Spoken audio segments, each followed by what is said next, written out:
الاحداث في الفيلم بتبدا ببنت بتجري جوه غابه، وبيكون باين عليها انها بتهرب من حاجه خايفه منها، وبيظهر شخص بيطاردها لغايه لما بيتمكن انه يمسكها ويحقنها بابره. وبعدها بتنقلنا الاحداث لموديل واسمها جريس، وبتكون في جلسه تصوير، والمصور اللي بيصورها بيكون شايف ان ادائها بالشكل ده مش هتكون بيه موديل مشهوره في يوم من الايام، لانها لازم تبين شويه من مفاتنها علشان تجذب شركات الدعايه ليها. وبيطلب منها انها تتصور بدون هدوم، وانه هيقدر يبيع صورها للمجلات، وانها ممكن تكسب فلوس كتير جدا من الموضوع ده. بس جريس بترفض انها تشتغل في مجال المجلات الاباحيه، وبتطلب من المصور الميموري اللي عليه صورها، وبتخرج من الاستوديو بعد ما بترفض انها تشتغل معاه. وبعدها بتروح جريس تقابل خطيبها مات، وبتحكي له عن اللي حصل معاها ومع المصور، وبيحاول مات انه يقنعها انها تسافر تشتغل معاه. ولما بيبلغها انه بيحبها بترفض انها تصرح بحبها ليه بحجه انها مش مستعده. وبعدها جريس بتزور امها اللي بتكون بتشتغل في مطعم، وبتبلغها امها انها هتسهر في الشغل لانها هتاخد مكان زميلتها في الورديه، وانها مش هتروح معاها البيت. وامها بتحاول انها تقنعها انها تشتغل في مجال تاني غير مجال الدعايه والموديل، لان في بنات كتير زيها بيحلموا بالشهره، وان طريقها هيكون صعب جدا. بس جريس بتتخانق مع امها وبترفض فكره الشغل غير في المجال اللي بتحبه، وانها مقتنعه باللي بتعمله ومصره انها تكمل فيه. ولما بتروح جريس للبيت بتلاقي على الانترنت اعلان عن طلب موديل، كل الموقع سايب ايميل للتواصل، وبتبدا جريس انها تبعت الميل للموقع. وتاني يوم جريس بتقوم من النوم على مكالمه تليفون، وبيكون اللي بيكلمها شخص اسمه هانتر، وهو المسؤول عن الموقع الالكتروني. وبيبلغها هانتر انه استقبل الايميل بتاعها، وبيبلغها انه شاف صورها وانها اتقبلت للوظيفه، وان مطلوب منها انها توصل لمدينه ميامي. وبتكون جريس مبسوطه جدا من العرض اللي اتقدم لها، ويبلغها هانتر انه هيبلغ السكرتيره بتاعته علشان تتواصل معاها. وبتشوف جريس على الموقع صور البنات اللي صورهم هانتر، وبتكون مبهوره جدا من شغله. وساعتها جريس بتسيب رساله لامها وبتخرج من البيت وبتسافر لميامي. وامها لما بتقوم من النوم بتشوف رساله جريس قدامها، وبتعرف ان بنتها سابت البيت ومتعرفش راحت فين، وكل اللي هتعرفه انها سافرت لميامي. وبتكلمها امها على تليفونها بس بتلاقي التليفون مقفول، وبتسيب لها رساله على البريد الصوتي، وبتنصحها انها ترجع البيت لانها عايزه تتكلم معاها. ولما جريس بتوصل لمدينه ميامي بتلاقي نيكول سكرتيره هانتر في انتظارها في المحطه، وبترحب نيكول بجريس جدا، وبتاخدها وبتحاول تشرح لها نيكول انها ممكن تتحول لاشهر موديل في امريكا بسبب هانتر. ولما بيوصلوا لبيت هانتر بيكون في انتظارها، وبتكون جريس مبهوره بالمكان اللي عايش فيه هانتر جدا، وبيفرجها هانتر على الاستوديو بتاعه وبيبدا يصورها، وبيبلغها انه بيحب ياخد الصور على طبيعتها بدون ما حتى تستعد. بتستغرب جريس شويه من اللي بيحصل بس مش بتهتم. وهانتر بيلاحظ ان نيكول معاها حلويات مصنوعه من جوز الهند، فبيتعصب على نيكول جدا، وبيفسر هانتر اللي عمله لجريس انه عنده حساسيه مفرطه من جوز الهند. وبعدها جريس بتكون تعبانه بسبب السفر، وبتطلب من هانتر انها عايزه تروح المكان اللي هتسكن فيه، وبياخدها هانتر لغرفه الضيافه في البيت بتاعه. بس بعدها بتلاحظ جريس انها نسيت الشنطه بتاعتها، ولما بتحاول انها تفتح باب الاوضه بتكتشف انه مقفول من بره، وبتنادي على هانتر من الشباك بس مش بيرد عليها. وبتحاول انها تتصل بالطوارئ وتبلغ انها محجوزه في اوضه في فيلا، وانها ما تعرفش العنوان، بس اللي بيكون بيرد عليها هو هانتر نفسه، وبيكون قاعد وشايفها من كاميرات المراقبه. وبعدها ام جريس بتكون قلقانه عليها جدا لان تليفونها مقفول وما تعرفش مكانها. وبيوصل مات لبيت جريس وبيحاول يفتش في حاجاتها، جايز يلاقي حاجه يعرف بيها مكان جريس. وتاني يوم بتصحى جريس من النوم وبتتفاجئ بوجود هانتر في اوضتها، وبتكون خايفه منه جدا.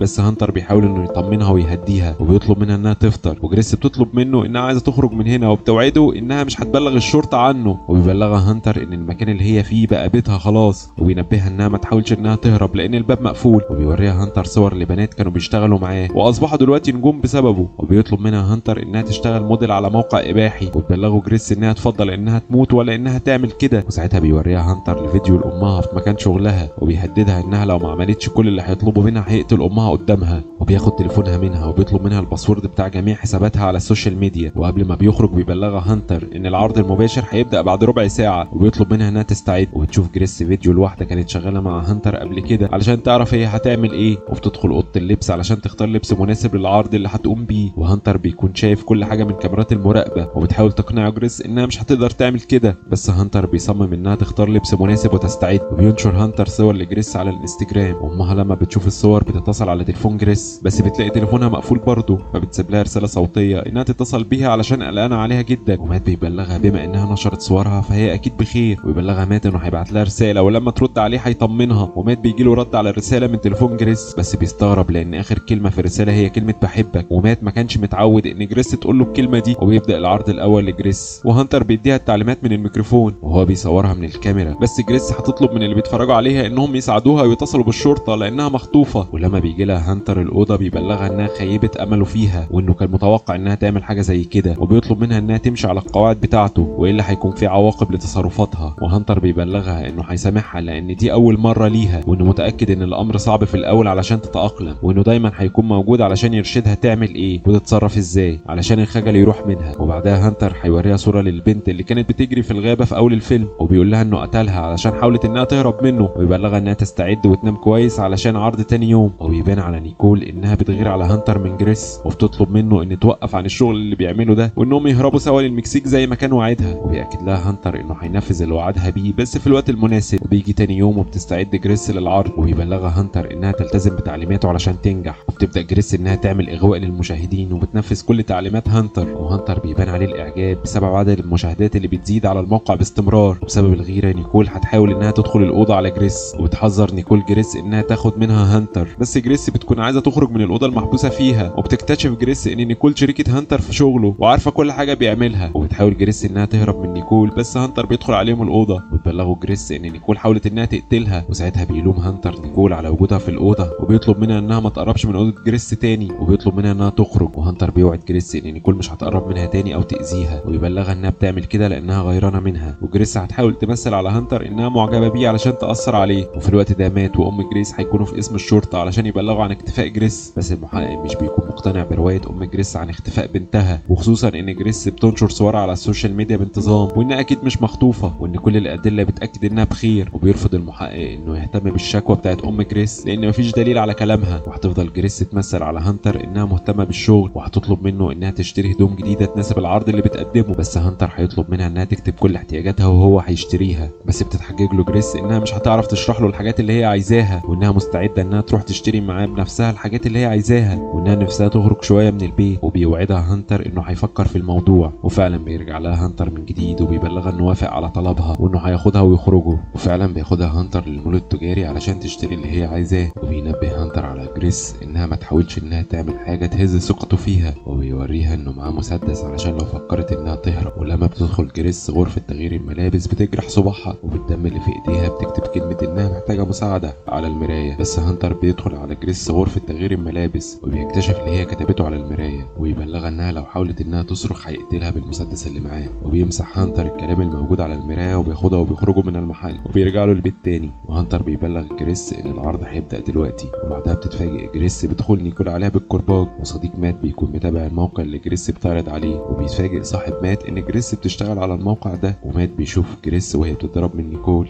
وبيطلب مات من صاحبه انه يتتبع الموقع ويعرف مكانه. وبيبعت مات رساله لتليفون جريس ويشوفها هانتر. وبعد العرض نيكول بتعتذر لجريس على اللي عملته فيها، وجريس بتبلغ نيكول ان هانتر شخص وحشي وقاتل، وانه وراها صوره البنت كانت بتشتغل معاه وبعدها قتلها. وسط كلامهم بيدخل هانتر عليهم فجاه ويبلغ جريس ان خطيبها مات شاف العرض وانه بيدور عليها. وهانتر هيطلب ساعتها منها انها تتصل بخطيبها وتطلب منه انه ما يدورش عليها تاني، وتقنعه انها قطعت علاقتها بيه. وفعلا جريس بتكلم مات في التليفون وبتطلب منه انه ما يدورش عليها، وانها مقتنعه باللي بتعمله وانها مبسوطه بيه كمان. بس قبل ما بتقفل المكالمه جريس بتقوله انها بتحبه. وساعتها مات بيتاكد ان في حاجه غلط، ومات بيبلغ ام جريس ان جريس بتشتغل على موقع اباحي وانه اتكلم معاها في التليفون، بس حاسس انها مخطوفه ومجبره على اللي بتعمله لانها في اخر المكالمه قالت له كلمه بحبك، وده عكس اللي هي متعوده عليه. وبيعرف مات ان جريس بعتت ايميل لموقع كان طالب موديل، وانه بيتوقع ان هم اللي خطفوها. ونيكول هتبدا تشك في هانتر وتبحث على الكمبيوتر بتاعه، وفعلا بتشوف صوره البنت المقتوله اللي جريس قالت لها عليها. ونيكول بتصالح هانتر باللي عرفته وانها كانت مخدوعه فيه، وانها ما كانتش تتوقع منه انه يوصل لدرجه القتل. وبيهددها هانتر انها لو حاولت انها تبلغ عنه هتكون هي كمان ميته. وجريس هيجي لها فكره انها تشغل جهاز الانذار بتاع الحرايق، ولما بيحس هانتر بصوت الانذار هيجري على اوضه جريس. وساعتها جريس هتضربه بكعب الجزمه في عينه وتهرب. وبتفتح شنطه نيكول علشان تلاقي مفتاح العربيه بتاعتها، بس بتلاقي باكو جوز الهند وبتاخده. وبتتصل بالطوارئ، بس قبل ما تقدم البلاغ هانتر بيمسكها وبيقفل المكالمه. وبعدها بيوصل شرطي لبيت هانتر بسبب المكالمه اللي عملتها جريس. وهانتر بيبلغ الشرطي ان جهاز انذار الحرايق اشتغل، وانه عرف انه يعطله ويوقف الحريقه، وان صاحبته اتصلت بالطوارئ بالغلط. والشرطي هيسال هانتر عن الاصابه اللي في عينه، فبيبلغوا هانتر ان طفايه الحريق هي اللي عملت ليه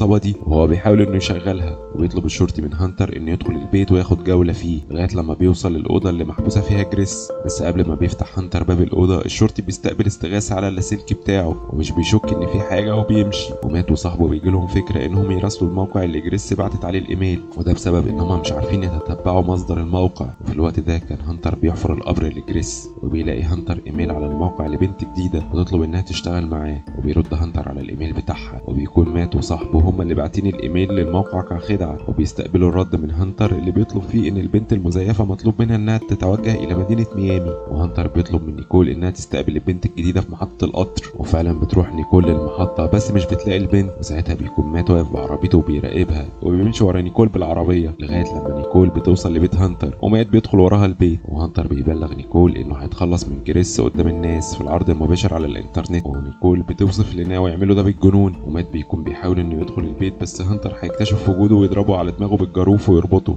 ويجيب جريس وبتشوف مات وهو مربوط ومغمى عليه. وبيطلب هانتر من جريس انها تستعد وتلبس للعرض الجديد قدام حبيبها مات. وبتفتكر جريس كلام هانتر عن موضوع الحساسية من جوز الهند، وبتطلع بيكو جوز الهند اللي اخدته من شنطة نيكول وبتاكله. واول ما بتشوف هانتر بتبوسه، وجوز الهند بيخنق هانتر وبتاخد جريس مات وبيهربوا من البيت. وهانتر بيطلب المساعدة من نيكول بس بتاخد المضاد منه وبترميه في الحوض، وبتحاول نيكول انها تهرب منه هي كمان، بس هانتر بيتمكن انه يقتلها بسكينة المطبخ. ومات بيكتشف ان مفاتيح عربيته وقعت منه في البيت، وبتقرر جريس انها تدخل تاني البيت علشان تجيب المفاتيح، بس بتلاقي هانتر واقع على الارض وبيموت. وبينتهي الفيلم على كده. لكن بعد مرور سنة بتكون جريس وامها على الشاطئ، امها بتهنيها بنجاحها لانها بقت موديل مشهورة وحققت كل اللي كان نفسها فيه. ولو عجبك الفيلم ما تنساش انك تعمل لايك وتشترك في القناة وتقول لنا رأيك في تعليق.